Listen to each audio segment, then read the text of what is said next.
ও 30 টাকা কেজি মাছে বাবু ভেয়ে খাবেলো। জল দিয়ে বেশি করিস না, 8টা বাজে দেরি করিস না, 8টা বাজে দেরি করিস না। ও 30 টাকা কেজি মাছে বাবু ভেয়ে খাবেলো। জল দিয়ে বেশি করিস না,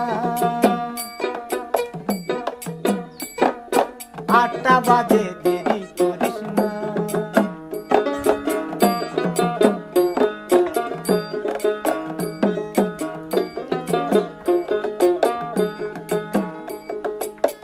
রূপালী মাছের